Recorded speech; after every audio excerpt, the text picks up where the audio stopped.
कहानी की शुरुआत ऑस्ट्रेलिया के जंगलों से होती है। पहले हमें जंगल में लगी एक खतरनाक आग दिखाई जाती है, जो यहाँ होना एक आम सी बात है। फिर आग के बाद वो तबाही और जानवरों का बुरा हाल।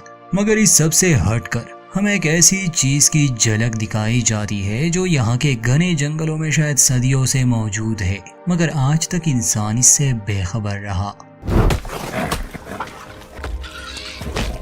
अब हमारा फोकस होगा कहानी के मेन कैरेक्टर्स पर। तो सबसे पहले हमें दिखाई जाती है क्लेयर। क्लेयर पेशे से एक वीडियोग्राफर और डॉक्यूमेंटेरियन है। कुछ महीने पहले ही यहाँ के जंगलों में आग लग गई थी, जिससे बहुत तबाही हुई। कहते हैं कि 100 से भी ज्यादा किस्म के जानवरों की नस्ल खतरे में है। क्लेयर के साथ हमें दिखाई जाती है ग्रेस, जो कि एक जूलॉजिस्ट है। क्लेयर भी वॉलंटियर कर रही है और ग्रेस भी। दोनों का मकसद जानवरों की मदद करना है।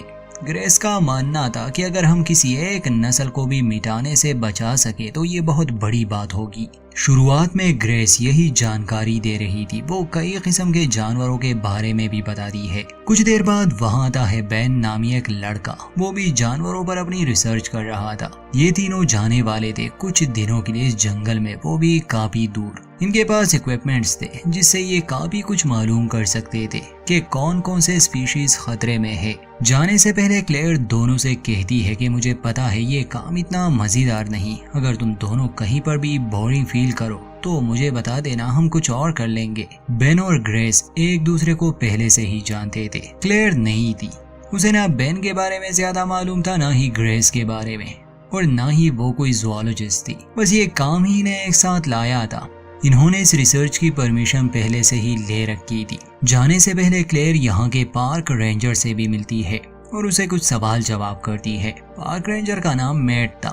मैट कहता है कि हमें हर दिन किसी न किसी मुसीबत का सामना करना ही पड़ता है। कभी यहाँ आग लग जाती है तो कभी इलीगल हंटिंग होती है। शिकारी जानवरों का भी खतरा है यहाँ। और क्लेयर से वो कहता है कि तुम जैसे लोग भी यहाँ आकर हमें तंग करते रहते हो। ये सब मैट मजाक में कहता है, इसलिए क्लेयर और उसके साथ ही इस बात को बुरा नहीं मानते। अब ये अपना सफर शुरू करते हैं। जंगल में गाड़ी के लिए एक रास्ता था। जंगल में नेटवर्क नहीं होता, इसलिए इनके पास संपर्क करने के लिए बस एक ही रेडियो होगा। अगर कोई भी प्रॉब्लम हुई ये लोग सिर्फ पार्क रेंजर मैट से ही संपर्क कर सकेंगे। अब मैट की ये जिम्मेदारी होगी कि इन लोगों की सुरक्षा करे, क्योंकि जंगल में कुछ भी हो सकता है। चलते चलते इन तीनों की कुछ बातें होती है। सभी अपना अपना मकसद बताते हैं। ग्रेस के आने का मकसद किसी स्पीशी को बचाना था। क्लेयर ने जब टीवी पर इस तबाही के बारे में सुना, वो कुछ अच्छा करना चाहती थी जिससे इन मासूम जानवरों का भला हो। बेन के आने का मकसद तो कुछ और ही था। वो कहता है कि ऐसे बहुत से जानवर है जो अभी तक डिस्कवर नहीं हुए। मेरी ख्वाहिश है कि मैं किसी स्पीशी को डिस्कवर करूं और उसे अपना नाम दूं। बेन और ग्रेस जानवरों के बारे में बहुत कुछ जानते थे, इसलिए बीच बीच में क्लेयर उनसे इंटरव्यू ले रही थी। जानवरों पर नजर रखने के लिए ग्रेस और बेन पेड़ों पर कुछ एडवांस कैमरास लगा देती है जो बॉडी हीट को डिटेक्ट करे। रात को ये लोग इसी जंगल में बिताने वाले थे। ये एक जगह कैंप सेट करते हैं। अब यहाँ से सीन शिफ्ट होता है एक शिकारी पर। रात के समय वो एक हिरन का शिकार करता है। उसके पास एक डॉग भी था। खैर अपने शिकार को वो मजे से खाने लगा, मगर कुछ देर बाद उसे एक अजीब सी आवाज सुनाई दी। ये आदमी इस जंगल से अच्छी तरह वाकिफ था। आवाज इसे अनजान लगी, इसलिए अपना बंदूक लिए ये आसपास देखने लगा। इतने में उसका डॉग भी कहीं गायब हो जाता है। देखते ही देखते ये शिकारी किसी और का ही शिकार बन जाता है। वो जो भी चीज थी वो इस आदमी को खींच लेती है और सीन यहीं कट। दूसरी तरफ हम क्लेयर, ग्रेस और बेन को देखते हैं, जो सेंसर्स लिए रात में निकले जानवरों को स्टडी कर रहे थे। एक लम्हे के लिए क्लेयर को एक ऊंचे पेड़ पर किसी जानवर की हल्की सी झलक मिलती है, मगर बेन और ग्रेस उसे पहचान नहीं पाते। बाकी उन्हें आम से जानवर ही मिलते हैं, जैसे कोआला, पॉसम और पक्षी। इसके बाद ये लोग आग जलाते हैं और वहीं बैठकर बातें करने लगे। क्लेयर जू की एक कहानी बताती है कि मैंने देखा कैसे ये जानवर भी फीलिंग्स रखते हैं, बस इन्हें समझने की देर है। जू में किसी जानवर पर अत्याचार की वजह से क्लेयर का भी मन बदला और उसने यहाँ आने का फैसला किया। ये लोग 3 टेंट लगाते हैं। ग्रेस और बेन तो ठीक थे, मगर जानवरों की आवाजें क्लेयर को डरा रही थी, इसलिए वो ग्रेस के टेंट में आ जाती है। रात गुजर गई और सुबह ये लोग उन कैमरास को चेक करते हैं जो कल रात इन्होंने लगाए थे। फुटेज को चेक करने पर इन्हें खास कुछ नहीं मिलता, इसलिए ये लोग जंगल में और आगे तक जाने का फैसला करते हैं। रास्ते में एक कटा पेड़ भी आ जाता है, मगर बेन ने अपनी पूरी तैयारी कर ली थी, इसलिए चेन सॉ की मदद से वो उसे काट लेता है। जैसे जैसे ये लोग आगे बढ़ रहे थे, बेन को एक अजीब सा डर महसूस हो रहा था। खैर, 1 महीने पहले इन लोगों ने कुछ कैमरास लगाए थे। बेन और ग्रेस जब उसे लेते हैं, उसमें कैंगरू की फुटेज थी। कैंगरू पर कोई चीज हमला करता है, जिस चीज ने भी उस पर हमला किया उसकी तस्वीर साफ नहीं थी। ये इनके लिए चिंता की बात बन जाती है, क्योंकि यहाँ के जंगलों में इतना बड़ा शिकारी जानवर नहीं है जो कैंगरू का शिकार कर सके, कम से कम जंगल के इस इलाके में तो नहीं। ग्रेस सलाह देती है कि हमें रेंजर को इस बारे में बताना चाहिए। बेन कहता है कि हो सकता है शिकार किसी इंसान ने किया हो। ये तीनों उस पेड़ के पास भी जाते हैं जहाँ पर ये कैमरा फिट था और उस जानवर पर हमला हुआ था। शिकार ऊंचाई से किया गया था, ऐसा बहुत कम होता है। खैर, बेन रेंजर मेट को कॉल करने पर मजबूर हो गया। बेन उसे अपनी लोकेशन भेजता है और ये जानकारी भी देता है कि हमें शिकारी जानवर के कुछ सबूत मिले हैं। असल में बेन इस ट्रिप को इतनी जल्दी खत्म नहीं करना चाहता था। रेंजर मेट इन्हें बचाने निकल जाता है। वहाँ उन तीनों को कुछ और सबूत मिलते हैं। उन्हें पेड़ पर बने नाखूनों के कुछ निशान मिले जो उनके रिकॉर्ड में किसी जानवर से मेल नहीं खाते थे। अगर बेन की बात सही है, शिकार किसी इंसान ने किया होगा तो वो कोई पागल ही होगा जो इतनी ऊंचाई से कूदा। अब तो उसकी कमर भी टूट चुकी होगी। ऐसा मुमकिन ही नहीं, ये काम किसी इंसान का नहीं था। अब इनका सामना किसी अनजान जानवर या फिर किसी और चीज से था, इसलिए ये लोग उस इलाके से नहीं जाते बल्कि अपने सभी कैमरास को वहां पर फिट करते हैं। शाम होने वाली थी। रेंजर मैट को रास्ते में उसी शिकारी की कार मिलती है जिसे कल रात किसी चीज ने मार दिया था। वो वहां रुकता है, आसपास का जायजा लेता है। उसे गाड़ी का मालिक कहीं भी नहीं मिला, मगर जब उसे खून नजर आया तब उसे शक होने लगा। थोड़ा आगे जाने पर एक पेड़ के सामने घसीटने के निशान थे। मैट वहां खड़ा था, तभी उसे उस शिकारी का डॉग नजर आया जो काफी घबराया हुआ था। जमीन पर पड़े शिकारी की गन लेते समय कोई चीज उस पर भी हमला करती है और उसे भी घसीट कर ले जाया जाता है। वहां बेन एक थ्योरी बताने लगा क्लेयर और ग्रेस को। वो कहता है कि रिकॉर्ड के हिसाब से कुछ ऐसे जानवर जो आज से 5000 साल पहले एक्सटेंट हो गए थे।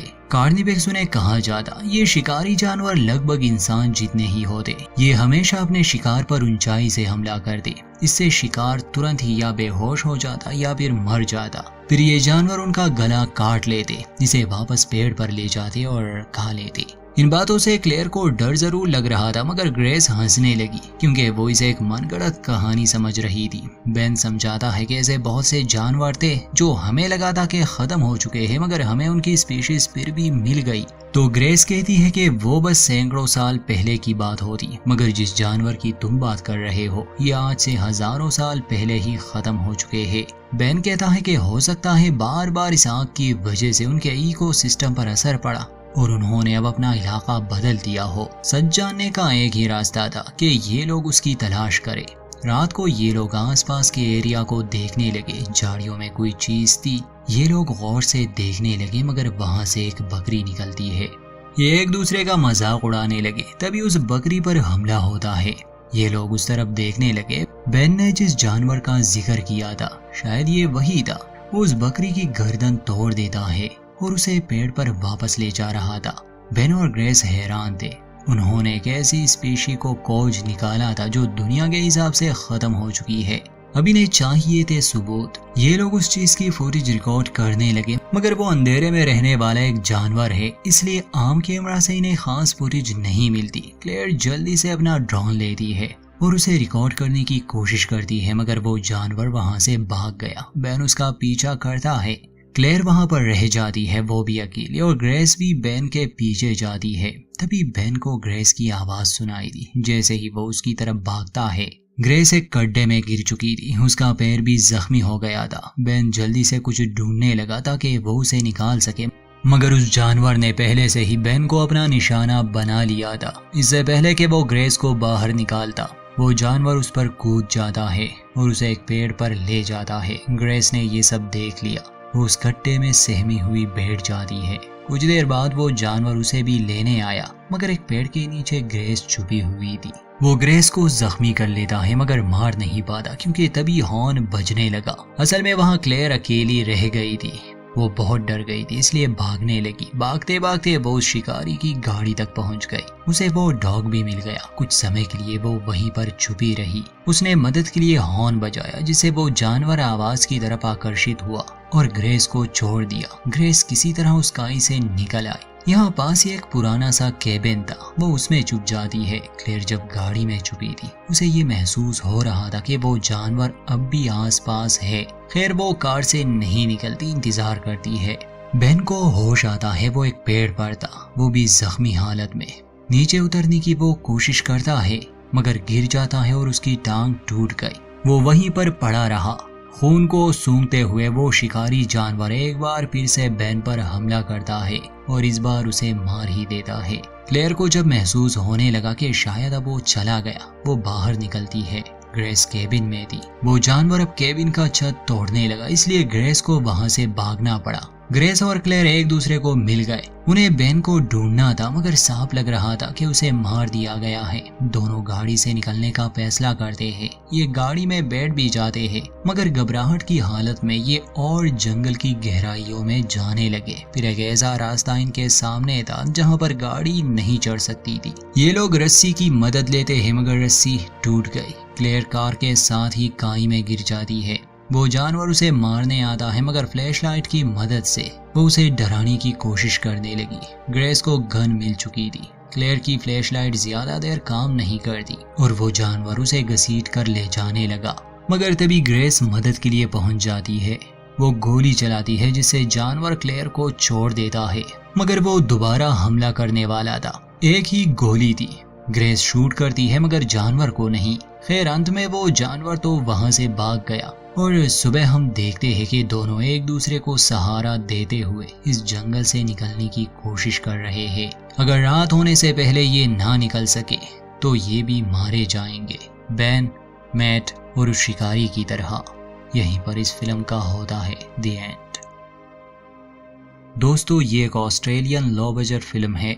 कार्निफेक्स इसका नाम है। 2022 में रिलीज हुई थी। सर्वाइवल और एडवेंचर टाइप फिल्में पसंद करने वालों के लिए ये अच्छी है। वीडियो अच्छी लगे तो लाइक करें, चैनल पर नए हैं तो सब्सक्राइब करना ना भूलें।